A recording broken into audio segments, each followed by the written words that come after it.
বনের ইনোসেন্ট মুখ দেখে রুদ্র কথার খেই হারিয়ে ফেলে। তারপর নিজেকে সামলে সিরিয়াস হয়ে বলে, তুই একটা ভার্সিটিতে চান্স পা, তোর জন্য সারপ্রাইজ আছে পরে।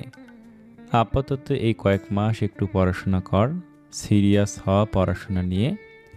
তারপর ভাইয়া তোকে তোর জন্য খাঁটি জিনিসটাই উপহার দিবে। খাঁটি জিনিস? খাঁটি সোনা নাকি খাঁটি রূপা? বড় ভাইয়ের সাথে দুষ্টুমি? মেহের খিলখিলি হেসে ফেলে। মাঝে মাঝে ভাইয়ের সাথে দুষ্টুমি করতেও ভালো লাগে, কারণ সে জানে সে কিছু ভুল করলে ভাইয়া কখনোই তাকে মারবে না, বড়জোর বকা দিবে, নয়তো বোঝানোর চেষ্টা করবে। তাছাড়া ভাইয়ের প্রতি তার পূর্ণ বিশ্বাস আছে, ভাইয়া যা করবে তার ভালোর জন্যই করবে। সময় যত বাড়তে থাকে ইমার মধ্যে পরিবর্তন দিতে থাকে। প্রেগন্যান্সির সময় মেয়েদের যেমন মুড সুইং হয়, তেমনটাই ইমার মধ্যেও দেখা দেয়া শুরু হয়েছে। আজকাল ইমা এই মন খারাপ করে বসে থাকে, এই আবার মন ভালো করে বসে থাকে। রুদ্র এখন ইমাকে নিয়ে এক প্রকার হিমশিম খাচ্ছে, বুঝেই উঠতে পারে না কখন ইমা কি চেয়ে বসবে। হঠাৎ একদিন রুদ্রর কাছে আবদার করে ওঠে তাকে কোরআন শরীফ পড়ে শোনাতে। রুদ্র নামাজটা মোটামুটি পড়লেও অনেক দিন হলো কোরআন শরীফ পড়া হয় না। ইমার হঠাৎ এমন আবদারে অনেক দিন পর কোরআন শরীফ নিয়ে বসে। ভেবেছিল হয়তো ভুলেই গিয়েছে, সব সুর করে পড়তে পারবে না হয়তো। তবে পড়তে গিয়ে বুঝলো না, ভুলেনি কিছুই, আল্লাহর রহমতে সুর করে ভালোই পড়তে পারছে। ইমার মনটা তখনই ভালো হয়ে যায়। সে আলগোছে রুদ্রর কোলে মাথা রেখে শুয়ে পড়ে। রুদ্র এক হাতে ইমার মাথায় হাত বুলিয়ে দিতে থাকে। ইমার মনে এক অন্যরকম প্রশান্তি বয়ে যায়। রুদ্ররও বেশ ভালো লাগছিল। ইমা নিজেও এখন 5 ওয়াক্ত নামাজ পড়ার চেষ্টা করে। অনেকে বলে প্রেগন্যান্সির সময় যে কাজ বেশি করা হয় সেটা বাচ্চার ওপর প্রভাব ফেলে। তাই সন্তানের কথা ভেবে নিজেকে পরিবর্তন করার চেষ্টা করছে। দুপুরের খাবারের পর ইমা ঘুমিয়ে গিয়েছিল। তারপর রুদ্র তাকে সাবধানে শুয়ে উঠে পড়েছিল। তার ঘণ্টাখানিকের মাঝে ইমার ঘুম ভেঙে যায়। ঘুম থেকে উঠতেই তার প্রচণ্ড ক্ষুধা বোধ হয়। সময়টা তখন বিকেলের দিকে। রুদ্র বোধহয় বাসায় নেই, মেহু আর আম্মু নিজেদের রুমে আছে। ইমা তখন ধীরে ধীরে বিছানা থেকে নেমে রান্নাঘরে চলে যায়। ইমার এখন 4 মাস চলছে, পেটেও বেশ অনেকটাই দৃশ্যমান হয়েছে। ইমা এখন নিজের ভেতরে থাকা আরেকজনের উপস্থিতি অনুভব করতে পারে। ভেতরে অন্যরকম ভালো লাগার সৃষ্টি হয়। রুদ্র এখন বাসায় এসে অনেকক্ষণ সময় ধরে ইমার পেটের কাছে বসে থাকে। উত্তর পাবে না জেনেও আজাইরা বকবক করতে থাকে, যেন সব তার কথাই পেটে থাকা বাবু শুনতে পাচ্ছে। ইমার কখনো কখনো বেশ ভালো লাগে, আবার কখনো কখনো রাগও করে। সব তার মুডের ওপর ডিপেন্ড করে। এই সময় সে রান্নাঘরে উপস্থিত হয়েছে কিছু খাবারের জন্য। হালিমা রুমানা বোধহয় এখন নিজেদের রুমে রেস্ট নিচ্ছে। ইমা তাদের না ডেকে নিজের মতোই কাজ করতে থাকে। ঘরে থাকা ইনস্ট্যান্ট নুডলস বের করে চুলায় গরম পানি বসায়। পানি গরম হতে হতেই সে আনমনে জানালা দিয়ে বাহিরের দিকে তাকিয়ে থাকে। পানি ফুটে ওঠার শব্দ পেয়ে নুডলস দিয়ে দেয় তাতে। পরে যখনই সেদ্ধ নুডলস নামাতে যাবে তখনই একটু হাতে ফসকে পানির পাত্র তার হাতের উপরেই পড়ে যায়। যথাসময়ে বুঝতে পেরে দ্রুত সরে যেতে নিলে কিছুটা পানি হাতের ওপর পড়ে যায়। ইমা নিজেকে চিৎকার করা থেকে বিরত রাখলেও সিলভারের পানির পাত্রটা ফ্লোরে পড়ে ঝনঝন শব্দ করে ওঠে। হালিমা রুমানার রুমটা রান্নাঘরের কাছেই, তারাই প্রথম আওয়াজটা পায়। বিড়াল মনে করে রুমানা বেরিয়ে এসে ইমাকে হাত চেপে দাঁড়িয়ে থাকতে দেখে চিল্লিয়ে ওঠে। দ্রুত ইমাকে টেনে নিয়ে পানির কল ছেড়ে হাতটা পানির নিচে ধরে। ফুটন্ত পানি থাকায় ইমার হাত সাথে সাথেই লাল হয়ে গিয়েছে। ফোসকা পড়ার সম্ভাবনাই বেশি। রুদ্র আজ বাহিরে যায়নি, একটু খোলা বাতাসের জন্য একটু ছাদে উঠেছিল। ঘণ্টাখানেক সময় পার করে নিচে নেমে আসে। তখনই রুমানার চিৎকার শুনে দ্রুত রান্নাঘরের দিকে যায়। গিয়েই ইমাকে দেখে চমকে ওঠে। কিছুক্ষণের মাঝেই বুঝতে পারে বিপদটা ইমার উপর দিয়ে গিয়েছে। হাতের অবস্থা দেখে রুদ্র রুমে থাকা বার্না ক্রিম নিয়ে আসে। ইমাকে অনবরত ধমকাতে ধমকাতে হাতে ক্রিম লাগিয়ে দেয়। ইমার সহ্য শক্তি ছোট থেকে অনেক বেশি, তাই এতটা আঘাতেও সে শব্দ করেনি। তবে এই মুহূর্তে রুদ্র ধমক খেয়ে ফুপিয়ে কান্না করে। তাতেও রুদ্রর মন গলে না। সে মুখ থমথমে রেখে ইমার সেবা করতে থাকে। ইমা বারবার চেষ্টা করছিল রুদ্রর মান ভাঙানোর, তবে রুদ্র যেন পণ নিয়েছে সে ইমার কোনো কথাই শুনবে না। ইমা যা করেছে সেটা তার ভুল ছিল। বেশি কষ্ট হলে অন্তত মাকে ডাকতে পারত। পাকামো করে নিজের বিপদ ডেকে আনলো। একটু শাস্তি না পেলে ওর শিক্ষা হবে না। ফোলা ফোলা চোখ মুখ নিয়ে ইমা চুপচাপ বিছানায় বসেছিল। রুদ্র তাকে ধমকে বসিয়ে রেখে রুমের বাইরে গিয়েছে। তার ডান হাতে ফোসকা পড়ে অবস্থা খারাপ হয়ে আছে। নিজের হাত দেখে যতটা না কষ্ট লাগছে তার থেকে বেশি রুদ্রর ধমকে কান্না করছে সে। একটু আগে ফুপানোর জন্য বকা খেয়েছে। সে কান্না করলেই রুদ্র বকা দেয় বলে তার কান্না নাকি রুদ্রর মোটেও পছন্দ হয় না। কিন্তু এই মুহূর্তে ইমা নিজের চোখকে সামলাতে পারছে না। চোখের পানি যেন অনবরত পড়তেই আছে। এমন সময় রুদ্র রুমে প্রবেশ করে। হাতে গোল একটি বাটিতে করে তরল কিছু একটা নিয়ে এসেছে। রুদ্রকে দেখে চোখের পানি লুকাতে ইমা হাঁটুতে মুখ গুজে ফেলে, যার ফলে তার খোলা চুলগুলো ছড়িয়ে গিয়ে চোখ মুখ ঢেকে ফেলেছে। রুদ্র নিঃশব্দে এসে ইমার পেছনে বসে। তারপর কোনো কথা ছাড়াই ইমার চুলগুলো হাতে নিয়ে সেখানে আলতো করে তেল দিতে থাকে। তেল এভাবে বাটিতে নিয়ে দিতেই সুবিধা বেশি। মাকেও দেখেছে মেহুকে এভাবেই তেল দিয়ে দিতে। সেই পদ্ধতি প্রয়োগ করছে সে। এর আগে কখনোই কারো মাথায় এভাবে তেল দিয়ে দেওয়া হয়নি।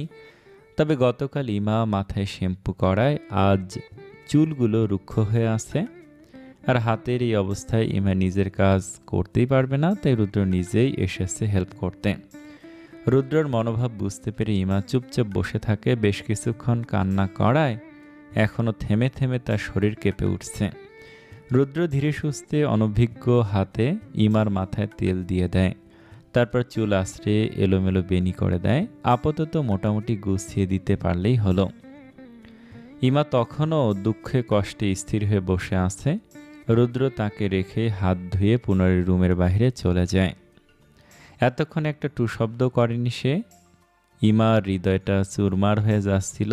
হ্যাঁ, দোষটা তারই ছিল। তার একটু ভুলে আজ হাতটা পুড়িয়ে ছাড়ল। আর অন্যমনস্ক থাকলে বড় বিপদও হতে পারত। এত সতর্ক থাকা ঠিক হয়নি। অসতর্ক সে তো এখন একা না, তার মধ্যে আরও একটা প্রাণ বেড়ে উঠছে। নিজের সাথে সেই প্রাণেরও ক্ষতির সম্ভাবনা ছিল। আল্লাহ তাকে কত বড় বিপদ থেকে বাঁচিয়ে দিল। তখন ইমা ক্ষুধার্ত থাকায় তো রান্নাঘরে গিয়েছিল। এত বড় বিপদের পর সামিনা বেগম তাকে অনেক কথা শুনিয়েছে, তবে আবার খাবার রান্না করে খাইয়েছেও। রুদ্র তখন বাইরে চলে গিয়েছিল। মেহু বলেছে কিসের নাকি ডাক্তারের সাথে কথা বলতে গিয়েছিল। যেহেতু হাতে প্রচুর জ্বালা পোড়া ছিল, তাই কোনো ঔষধ খাওয়ানো যাবে কিনা সেসবই জানতে গিয়েছিল। সেখান থেকে একটু আগে এসেই তার মাথায় তেল দিয়ে দিল। এখন আবার রুমে এসেছে এক বাটি ফল নিয়ে। বেশ কিছুক্ষণ আগেই খাবার খাওয়ায় তার এখন তেমন খাবারের ইচ্ছে ছিল না। সে তো মুখিয়ে ছিল রুদ্র কখন তার সাথে একটু কথা বলবে সেই আশায়। রুদ্র কিছু না বলে তার সামনে বলে এক টুকরো ফল মুখের সামনে ধরে। ইমার চোখ ছলছল করছিল, তা দেখে এবার রুদ্র পুনরায় ধমকে ওঠে। চোখ দিয়ে কি এক ফোঁটা পানি বের হলে খবর আছে বলে দিলাম। তো থামতেছে না তো, থামাও। এসব কান্নাকাটি আমার পছন্দ না। একটু জড়িয়ে ধরুন না, আমার কষ্ট হচ্ছে। খাবার খাওয়া আগে অনেক কাজ আছে আমার, প্লিজ। আমার কষ্ট হচ্ছে তো। আমার কষ্ট হলে বাবুরও কষ্ট হবে। একটু আদর করুন আমায়, প্লিজ রুদ্র। ইমার এমন আকুতি দেখে রুদ্রর অনেক খারাপ লাগে। সে ভাবতেই পারছে না আজ কেমন বিপদ থেকে ইমা বেঁচে ফিরল। টাটকা ফুটন্ত পানি ছিল সেটা। এমনিতেই এই সময়টায় ইমার বেশ নাজুক অবস্থা, তার উপর একটুতেই কাহিল হয়ে পড়েছে। ইমার মতো ধৈর্যশীল নারীও এখন ভেঙে পড়েছে। রুদ্র হাল ছেড়ে দিয়ে কাছে গিয়ে ইমাকে নিজের বুকে আগলে নেয়। ইমা কোনো মতে বাম হাতেই রুদ্র টি শার্ট শক্ত করে খামছে ধরে। রুদ্রের এই ভালোবাসার ছোঁয়া তার মনে প্রশান্তি এনে দিয়েছে। রুদ্র তাকে জড়িয়ে ধরেই অনেক কথা বলে, ভবিষ্যতে এমন ভুল যাতে আর না করে সেসব নিয়ে একটুও বকাও দেয়। তবে ইমা এবার কান্না না করে চুপচাপ সব শুনতে থাকে। রুদ্রের বুকে শুয়ে যে শান্তি পাচ্ছে সে, বকা খাওয়া সেখানে কিছুই না। রুদ্র ইমার কপালে একটা ভালোবাসার চুম্বন এঁকে তাকে উঠিয়ে বসায়। তারপর একে একে তাকে সব ফল খাওয়াতে থাকে। পেটে জায়গা না থাকলেও ইমা টু শব্দ না করে খেয়ে নেয়। খাওয়ানো শেষে রুদ্র ইমার পেটে হাত বুলিয়ে নানা রকম কথা বলতে থাকে। বাচ্চার কাছে তার মায়ের নামে কত নালিশও করে। ইমা চোখ বন্ধ করে রুদ্রকে বুকে শুয়ে সেসব অনুভব করতে থাকে। হঠাৎ মৃদু কণ্ঠে বলে, কি বেবি হবে আমাদের? হয়তো ছেলে, নয়তো মেয়ে। এটা কেন প্রশ্ন হলো নাকি? আপনার কাকে চাই?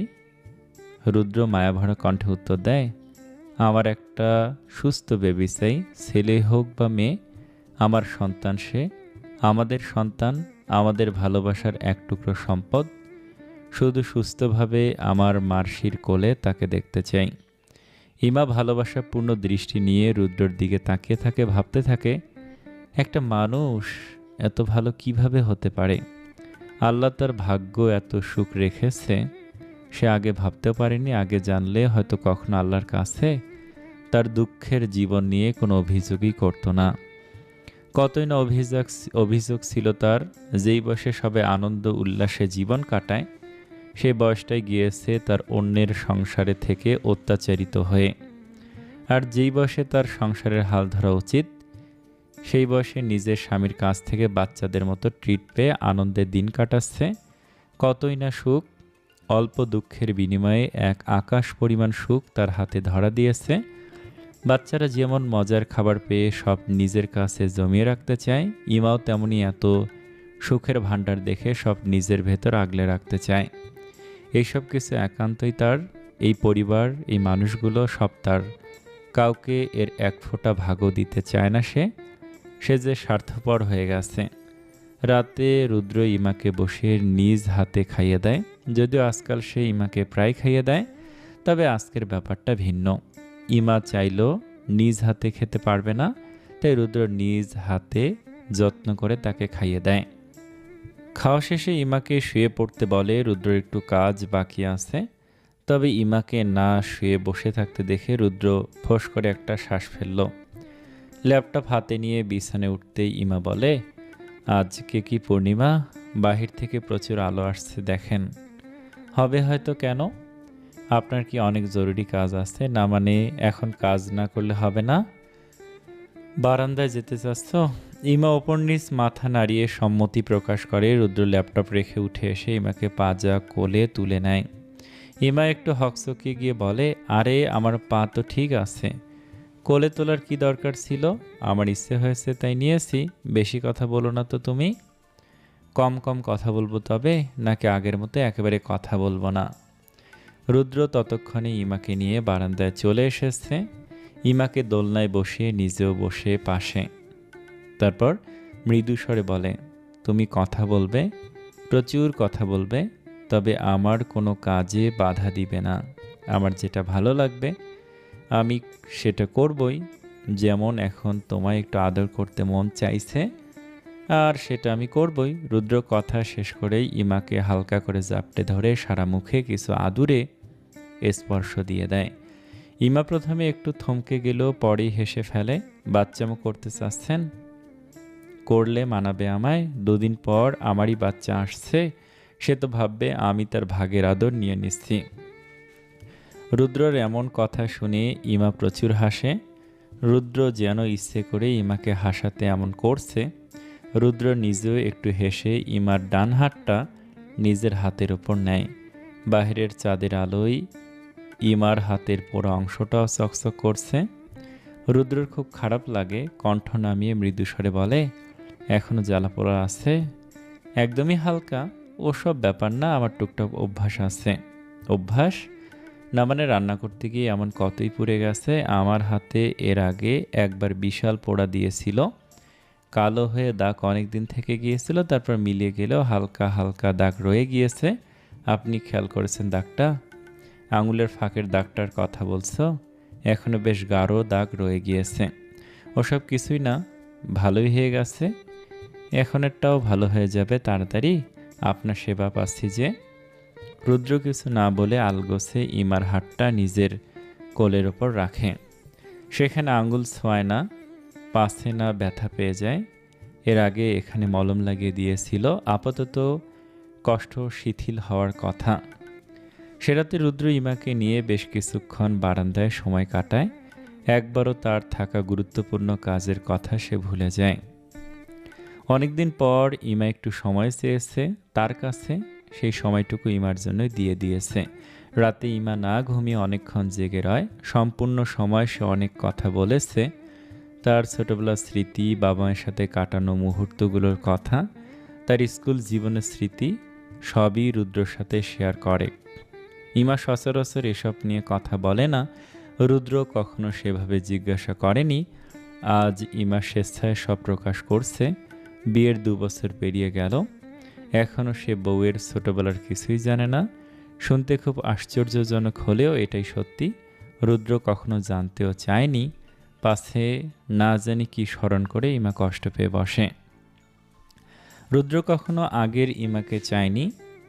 এই ইমাকে সে নিজের হাতে গড়ে নিয়েছে, নিজের মতো করে সাজিয়ে নিয়েছে। বর্তমান ইমাকে নিয়েই সে তার ভবিষ্যৎ পার করে দিবে, আর কিছুই জানার কোনো প্রয়োজন নেই। তবু ইমা যতটুকু তাকে বলে সে ততটুকুই মনোযোগ সহকারে শুনে যায়। মাঝে মাঝে ইমা বাচ্চামো করে বসে, সেসবে প্রশ্রয় দেয়। বউ হয়ে স্বামীর সামনে যেমন ইচ্ছে করুক না, স্বামী হয়ে সেসবে প্রশ্রয় দেয়া তার কর্তব্য। কারণ বাবা মায়ের পরে একমাত্র স্বামীর কাছেই মেয়েরা সবচেয়ে বেশি কমফোর্টেবল থাকে, আর রুদ্র ইমার সেই একমাত্র কমফোর্টের স্থান হতে চায়। মাঝে কয়েকটা ভার্সিটির এক্সাম গিয়েছে, মেহের তেমন একটা সন্তোষজনক ফলাফল করতে পারেনি, তবে সে অনেক চেষ্টা করেছিল। তার বাবা মায়ের দোয়া ছিল, ভাই ভাবির আদর স্নেহ ছিল। সে অনেক চেষ্টা করেছিল বড় কোনো ভার্সিটির খাতায় নিজের নাম গড়ে নিতে, তবে ভাগ্য তার সহায় ছিল না। প্রচণ্ড মন খারাপ হয়েছিল তার। রুদ্র তাকে অনেক সান্ত্বনা দিয়েছে মন ভালো করতে, শুধু তাকে নিয়ে বাহির থেকে ঘুরিয়েও এনেছে। পাশাপাশি সাজিদও তাকে অনেক সাপোর্ট করেছে।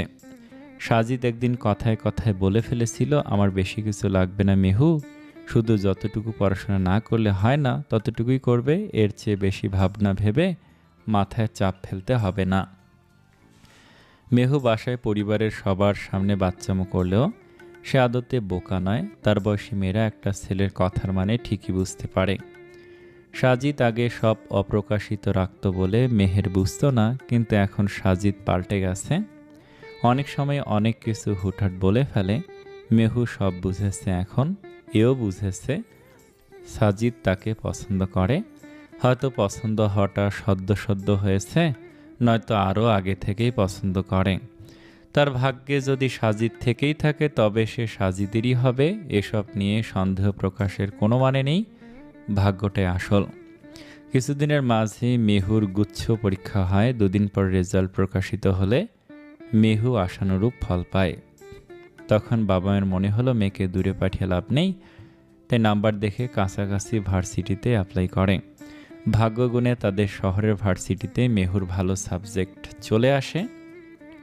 রুদ্র স্বস্তির নিঃশ্বাস ফেলে। একমাত্র বোনকে শহরের বাইরে পাঠিয়ে রুদ্র শান্তি পেত না।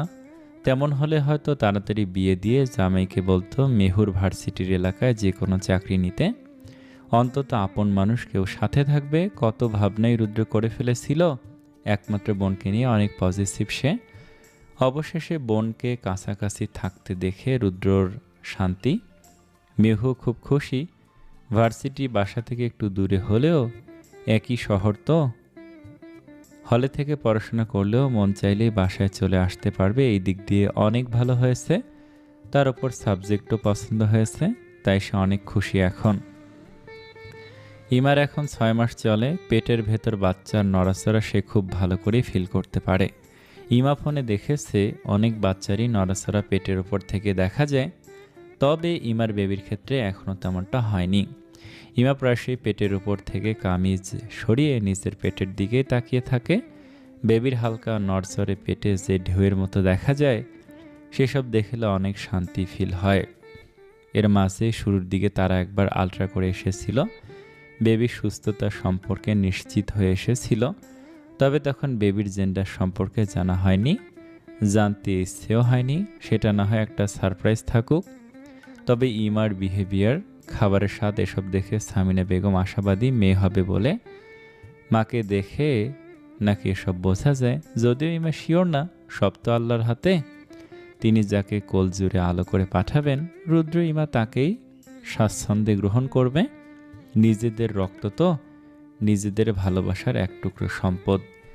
যেহেতু রুদ্রর বিজনেস এখনও বিগিনার স্টেজে আছে, তাই তাকে সর্বোচ্চ পরিশ্রম করতে হবে। হিমেল তাকে অনেক সহযোগিতা করে। সহযোগিতা বললে ভুল হবে, হিমেল তো আর একটা পার্টনার তার। দুজনের সম্মিলিত প্রচেষ্টার ফল তাদের এই ব্যবসা। দুজনের অক্লান্ত পরিশ্রমের ফলেই ব্যবসার প্রসার ঘটেছে। মোনা বর্তমানে ছোটোখাটো একটা চাকরি করছে। চাকরি করাটা মোনার শখ বলাই যায়। হিমেল মোনার সংসার খুব ভালোই কাটছে। দুজন দুদিকে সারাদিন ব্যস্ত থাকলেও দিন শেষে তাদের মধ্যে ভালোবাসার কমতি থাকে না। হিমেল তো কখনো কখনো কাজ ফেলে রেখে ফোনে মোনার খবর নেয়। রুদ্র তেমন রাগ না করলেও মাঝে মাঝে মজাও করে। তারই তো বন্ধুবান্ধবী, টুকটাক মজা না করলে চলে না। এর মাঝে খবর পাওয়া গিয়েছে সিয়া নাকি বিদেশি কোন ছেলের সাথে রিলেশনশিপে আছে। সব ঠিকঠাক থাকলে বিয়ের পরিকল্পনা আছে। ছেলে বিদেশে থাকলেও জন্মগতভাবে বাংলাদেশি, চাকুরি সূত্রে বিদেশে পড়ে আছে। অপরদিকে লিলির বিষয়টা আগের মতোই রয়ে গিয়েছে। তবে এই না সে সবার থেকে নিজেকে গুটিয়ে নিয়েছে, বরং বিদেশে গিয়ে নিজের জীবনটাকে সাজিয়ে নেওয়ার চেষ্টা করছে। প্রায়শই গ্রুপ কলে তারা সবাই যুক্ত হয়ে অনেকক্ষণ ধরে কথা বলে। নিজেদের সাথে ঘটা ঘটনাগুলো সবার সাথে শেয়ার করে। তাদের দেখলে মনেই হবে না একসময় তাদের ফ্রেন্ডশিপে ভাঙন ধরেছিল। হয়তো কখনো কখনো দূরত্বই সম্পর্ক মজবুত করে, যেমন তাদের ফ্রেন্ডশিপটা মাঝে কিছুদিনের দূরত্ব পেরিয়ে এখন আরও শক্তপোক্ত হয়ে ধরা দিয়েছে। রুদ্র কাজ শেষে বাসায় ফিরে দেখে ইমা চুপচাপ ঘুমাচ্ছে। রুদ্র ফ্রেশ হয়ে এসে ইমার পাশে শুয়ে পড়ে। পেটের উপর হাত রেখে বেবির মুভমেন্ট বোঝার চেষ্টা করে। বেবি এতক্ষণ শান্ত থাকলেও একটু একটু নড়াচড়া করছে। এখন হয়তো বাবার উপস্থিতি টের পেয়ে নিজের খুশির জানান দিচ্ছে। ইমার ঘুম না ভাঙিয়ে রুদ্র আলগোছে পেটের উপর থেকে কামিজ সরিয়ে বেবির সাথে মৃদুস্বরে কথা বলতে থাকে। এটা তার অভ্যাসে পরিণত হয়ে গেছে। এসব অনুভূতি যে তার জন্য নতুন, সব কিছুই তাই সে উপভোগ করতে চায়। রুদ্র নিজের মতো সব এনজয় করছিল। তখন হঠাৎই ইমার ঘুমের মধ্যে কুকিয়ে ওঠে। রুদ্র হকচকি গিয়ে দ্রুত ইমার দিকে যায়। কি হয়েছে মার্সি, ব্যথা পেলে নাকি? ইমা ব্যথায় মাথা নাড়ে। রুদ্র ভাবতে থাকে তার জন্যই ব্যথা পেল নাকি, কিন্তু সে তো শুধু হালকা টাচ করেছে, পেটে ব্যথা পাওয়ার মতো তো কিছুই হয়নি। ইমা তখন মৃদু কণ্ঠে বলে, বেবি কিক করেছে, এই প্রথমবার কিক করেছে। রুদ্র খেয়াল করলো ইমার মুখে ব্যথার ছাপের পাশাপাশি মুখে হাসিও ফুটে উঠেছে। প্রথমবারের মতো এমন অনুভূতি পেয়ে ইমার মন ভালো হয়ে গেছে। রুদ্র খেয়াল করেছে বেবি কিক করার সময় পেটের একদিকে বেশ খানিকটা উঁচু হয়ে গিয়েছিল। বেবি এখনও নড়াচড়া করে, নিজের অস্তিত্বের জানান দিচ্ছে। রুদ্র মুচকি হেসে পেটের উপর হাত রেখে ইমার দিকে তাকায়। ইমা তখন হাসি মুখে রুদ্রর দিকে তাকিয়েছিল, যেন দুজনের অনুভূতি দুজনে ফিল করতে পারছে। রুদ্র মুখ নামিয়ে ইমার কপালে সময় নিয়ে গভীর ভালোবাসার ছোঁয়া দেয়। ইমাও সেটা চোখ বন্ধ করে অনুভব করে। এই যে সারাদিন কাজ শেষে এসে রুদ্রর ভালোবাসা, দিনে কয়েকবার করে ফোন দিয়ে খবর নেয়া, বাসায় এসে ইমার যথাসাধ্য সেবা করা, এত সব বুঝিয়ে একা রুদ্রর দ্বারাই সম্ভব। বাসায় সামিনা বেগম মেহের অনেক খেয়াল রাখে, এমনকি রিয়াজুল হকও যথেষ্ট খেয়াল রাখেন। বারবার জিজ্ঞাসা করবেন কিছু খাওয়ার ইচ্ছে করছে, হয়েছে কিনা, কি খাবে বললে এনে দিবে, অফিস থেকে ফেরার পথে এটা সেটা নিয়ে আসবে ওদের জন্য। এই ভদ্রলোকটার মাঝে ইমার নিজের বাবার প্রতিচ্ছবি খুঁজে পায়। তার বাবা থাকলেও তো তার এভাবেই খেয়াল রাখতো। আর সামিনা বেগম, সে তো ইমার শাশুড়ি কম, মা হন বেশি, আর মেহু ননদ কম, বোন হয় তার। রুদ্রর সাথে রুদ্রর পরিবারকেও সে নিজের করে নিয়েছে। এরা এখন একান্তই তার পরিবার, তাদের পরিবার। বেবি পেটে আসার পর থেকে ইমার ভেতরে কেমন একটা ভয় ভীতির সৃষ্টি হয়েছে। আজকাল সে খুব ভয় পায়, কী নিয়ে ভয় সেটা ধরতে পারে না। কখনো মনে হয় এত সুখ তার জীবনে বেশি দিন টিকবে না, আবার কখনো মনে হয় বেবিটাকে দেখার সুযোগ হবে তো। এতদিন ধরে পেটে রেখে একটু একটু করে যে প্রাণটাকে বড় করছে সে, তাকে মন ভরে দেখার সুযোগ পাবে তো, রুদ্রকে আরও ভালোবাসার সুযোগ পাবে তো। খালি মনে হয় তার জীবনের আয়ু ফুরিয়ে আসছে। এত সুখ তার জীবনে ক্ষণস্থায়ী একটা অধ্যায় মাত্র, সব বুঝি হারিয়ে ফেলবে সে। ইমার প্রেগন্যান্সির 8 মাস চলছে। পেটে বেবি আসার পর থেকে তাকে যে পরিমাণ খাবার খাওয়ানো হয়েছে, ইমাকে দেখলে কেউ এখন চিনতেই পারবে না। কিছুদিন আগে চাচা চাচি বাসায় এসেছিলেন, এর আগেও একবার এসেছিলেন তার প্রেগন্যান্সির খবর শুনে। এবার এসে 2 দিন থেকে গিয়েছিল। হৃদি তো ইমাকে দেখে হাঁ হয়ে তাকিয়ে থাকতো, বারবার একটা কথা বলতো, আপা তুমি আগের থেকেও সুন্দর হইয়া গেছো, গোলগাল হইয়া গেছো, পেটখানা কি বড় হইছে গো, বাবু কতখানি হইব, আমি কিন্তু আগে কোলে নিমু, আমারে তখন এই নে 2 দিনের জন্য থাকতে দিও। হৃদির এমন কথা শুনে ইমার চোখে পানি চলে এসেছিল। ইমা প্রথমবার এখানে এসে সবকিছু দেখে যেমন অবাক হয়েছিল, হৃদিও একই অবস্থা হয়েছে। এত সুন্দর সুন্দর জিনিস দেখে তার অবাকের শেষ নেই। হৃদি এবার এসএসসি পরীক্ষা দিবে। দেখতে দেখতে মেয়েটা কত বড় হয়ে গেছে। একসময় এই পিচ্ছি হৃদিটাকে ইমা বড় করেছে বলার কারণ মেয়েটা সবসময় তার সাথেই থাকতো। যে সময় ইমাকে খাইয়ে দেওয়ার কথা সেই সময়টাই ইমা নিজে হৃদিকে খাইয়ে দিত। মেয়েটা যে আপা বলতে পাগল ছিল। ইমার বলতে ইচ্ছে করে হৃদিকে শহরের কোনো এক কলেজে পড়াতে, কিন্তু চাচার সেই সামর্থ্য হবে না। সামর্থ্য বললেও ভুল হবে, মেয়েকে পড়াশোনার ক্ষেত্রে তারা কোনো আপোষ করেন না। তবে একমাত্র মেয়েটাকে একাকী রাখতে তারা নারাজ।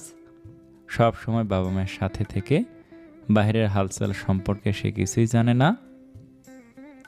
শহরে এসে একাকী থাকতে পারবে না। ইমাকে বেশিরভাগ রুমের ভেতরেই থাকতে হয়। আগে সে টুকটাক কিছু করতে চাইল, এখন তাকে একদমই কিছু করতে হয় না। তার খাবার, গোসল সব কিছুতেই বাকিরা সাহায্য করে। ইমার খুব সংকোচ লাগে এসবে। আর কোনো বাড়ির বউরা তো এত ভালোবাসা পায় কিনা তার জানা নেই। পাশ থেকে কে কী ভাবলো সেসব ভেবেই ইমার ভয় হয়। একটা সময় এই সমাজ থেকে অনেক কটু কথা শুনিয়েছে, অনেক গালমন্দ করেছে, ভয় ভীতি দেখিয়েছে। ছোট্ট থাকতেই এত কটু কথাগুলো তার ভেতরে গভীরভাবে প্রভাব ফেলেছিল খারাপ। সেই মা এখনও আশেপাশের মানুষকে কথাকে ভয় পায়। এখনও বাসায় কোনো প্রতিবেশী আসলে ইমা আলগোছে নিজেকে সরিয়ে নেয়। ভয় হয় কখন কে জানি কি বলে বসে। ইমা এখন পেটে ধরে ধরে হালকা পাতলা হাঁটার চেষ্টা করে। সব কিছুতেই বিরক্ত লাগে এখন। শুয়ে বসে থাকতে ভালো লাগে না, হাঁটতে গেলে কষ্ট হয়, পিঠে ব্যথা হয়, একটুতে ক্লান্তি চলে আসে, সব কিছুতে অস্বস্তি লাগে। মেহেরের ভর্তি কমপ্লিট হয়ে গেছে, তবে ক্লাসটা এখনও শুরু হয়নি। তাই মেহের বাসাতেই থাকে। সারা দিনে ইমার কাছে বেশি সময় থাকে সে। মাঝে মাঝে ইমার বেশ বিরক্তি লাগে, আজকাল কিছু সহ্য হয় না। একদিন মেহেরের সাথে একটু রাগ দেখিয়ে ফেলেছিল। মেহেরের সেদিন অনেক মন খারাপ হয়েছিল। সে রুম থেকে চলে যেতেই ইমার খেয়াল হয় ততক্ষণে মেহের চলে গিয়েছে। তারপর রুদ্র বাসায় আসলে ইমা নিজেই কান্না করে ফেলেছিল। মেহের তো আর বুঝেনি প্রেগনেন্সির সময়কার মুড সুইং কেমন হয়ে থাকে। তবে বোনের মন খারাপ দেখে রুদ্র বুঝায় বোনকে। তারপর মেহের নিজে এসে ভাবির সাথে মিলে যায়। বুঝে ভাবি ইচ্ছে করে তেমন করেনি। ইমার এই সময়টাতে রুদ্র তাকে যথেষ্ট সাপোর্ট করছে। তবে কাজ ফেলে তো আর সারাদিন বাসায় থাকা যায় না। ইমার এসব নিয়ে প্রথমে কোনো অভিযোগ করতো না, তবে আজকাল তার খারাপ লাগে। যতক্ষণ রুদ্র কাছে থাকে না মনে হয় রুদ্র তাকে ইগনোর করছে, ভালোবাসছে না, কি এক মহা ঝামেলা। অথচ রুদ্র বাইরে থাকলেও কয়েকবার করে ফোন তার দিচ্ছে, সেসব তার মাথায় থাকে না। যথারীতি আজ রুদ্র কাজ থেকে ফিরলে ইমার ফুলানো মুখ দেখতে পায়। রুদ্র এক দীর্ঘশ্বাস ফেলে এতে। আজকাল ইমা বেশ মন খারাপ করে থাকে, তবে রুদ্রর কাজটাই এমন, না গেলে চলে না। কর্মচারী নিয়োগ দেওয়া হয়েছে, তবে অফিসিয়াল কাজগুলো হিমেলের পক্ষে একা সামলানো কঠিন হয়ে পড়ে। এখন তো আবার বড় বড় কন্ট্রাক্ট পাচ্ছে, বেশি পরিশ্রম করতে হয় তাদেরকে। আমার বাবুর আম্মুর বুঝি মন খারাপ। ইমা কোনো উত্তর দেয় না। রুদ্র ফ্রেশ হয়ে এসে ইমার পাশে বসে। কি হয়েছে মার্সি, রাগ করছো আমার উপর? কি করলে রাগ ভাঙবে আমার বউয়ের? ইমা আর চোখে তাকে বলে, জড়িয়ে ধরে ভালোবাসি বললে ব্যাস, এইটুকুই, এতেই হয়ে যাবে। ইমা মৃদু মাথা নাড়ালে রুদ্র মুচকি হেসে ইমাকে জড়িয়ে ধরে। সারা মুখে এলোপাতারি চুমু খায়। ইমা বিরক্ত হয়ে হাত দিয়ে মুখ মুছে ফেলে। রুদ্র হেসে ফেলে সেটা দেখে, পুনরায় চুমু দিয়ে বলে, ভালোবাসি আমার দুষ্টু মিষ্টি বউটাকে, ভালোবাসি আমার বাবুর আম্মুকে, ভালোবাসি আমার হৃদয়টাকে, আমার একমাত্র সুখের ঠিকানাটাকে এক আকাশ পরিমাণ ভালোবাসি। কলিজা বলেননি কেন? কলিজাটা আমার মেহুর জন্য বরাদ্দ, তুমি একমাত্র আমার হৃদয়ের অধিকারিণী। একটু রাগ করি, আমাকে কলিজা বলেননি তাই? অনুমতি নেই, এক্ষেত্রে রাগ করার অনুমতি পাবে না। আমাকে কিছু একটা বলেন যাতে আমি একটু রাগ করতে পারি, আমার আপনাকে একটু বকা দিতে মন চাচ্ছে। এ কি মহা মুশকিল, রুদ্রের ওপরই রাগ করবে, তাও কারণটা রুদ্রকে সিলেক্ট করে দিতে হবে। এটাও যে মুড সুইংয়ের অংশ, সেটা রুদ্র ভালোই বুঝতে পারছে। এখন তো কারণ সিলেক্ট করতেই হবে, নয়তো দেখা যাবে রাগ করতে না পেরে পরে কান্না করে দিয়েছে। একটা কাজ করেছে আমি, শুনলে রাগ করতে পারো। তোমায় জানাইনি বলে। কি করেছেন? বিদেশি এক ক্লায়েন্টের সাথে ডিল হয়েছে, সেজন্য দেশের বাইরে যেতে হবে, আমি সেটা অ্যাকসেপ্ট করে নিয়েছি। ইমা স্তব্ধ হয়ে তাকিয়ে থাকে। হঠাৎ ঠোঁট ভেঙে কান্না শুরু করে। রুদ্র হকচকিয়ে যায়। সে ভেবেছে এটা বলে ইমা রেগে যাবে, তবে কান্না করতে পারবে সেটা ভাবেনি। মার্সি প্লিজ কান্না করো না, আচ্ছা আমার ভুল হয়েছে, ডিল ক্যান্সেল করে দিচ্ছি। আপনি এই সময়টা আমাকে রেখে চলে যান বলছেন? আমি কিভাবে কি করব? আমার ভয় হচ্ছে, প্লিজ আমাকে রেখে যাবেন না। রুদ্র আলতো করে ইমাকে জড়িয়ে ধরে মাথায় হাত বুলিয়ে দিয়ে বলে, আমাকে সম্পূর্ণ কথা শেষই তো করতে দিলে না। আসলে ডিলটা অ্যাকসেপ্ট করেছি ঠিকই, তবে আমি যাচ্ছি না, ওদের সাথে কথা বলতে যাবে হিমেল। ইমা কান্না থামিয়ে মাথা তুলে রুদ্রর দিকে তাকায়, তারপর হঠাৎই রুদ্রর ঘাড়ে চিমটি দিয়ে বসে। তারপর আবার রুদ্রের বুকে মুখ গুজে বসে থাকে। কোনো কথা নেই তার মুখে, কান্নাও থেমে গেছে। তবে রুদ্র কিছু বললেই প্রত্যুত্তরে চিমটি কাটছে। এটাই তার রাগের বহিঃপ্রকাশ। রুদ্র ইমার এমন বাচ্চামো উপভোগ করছে। কেন জানি ইমাকে বাচ্চামো করতে দেখলে রুদ্রর অনেক ভালো লাগে। তখন মনে হয় বউটাকে বাচ্চার মতো সারাদিন কোলে করে রাখতে। রুদ্র যেমন লম্বা, তার তুলনায় ইমা বেশ খাটো। রুদ্র তাকে কোলে রাখলে যেমন গুটিসুটি মেরে বসে থাকে, দেখলে মনে হবে একটা বাচ্চাকেই কোলে রাখা হয়েছে। আর রুদ্রর এসবই ভালো লাগে। যত দিন যাচ্ছে ইমা তত আদুরে হয়ে যাচ্ছে। আদুরি এই মেয়েটাকে ছাড়া এখন রুদ্রর ভালোই লাগে না।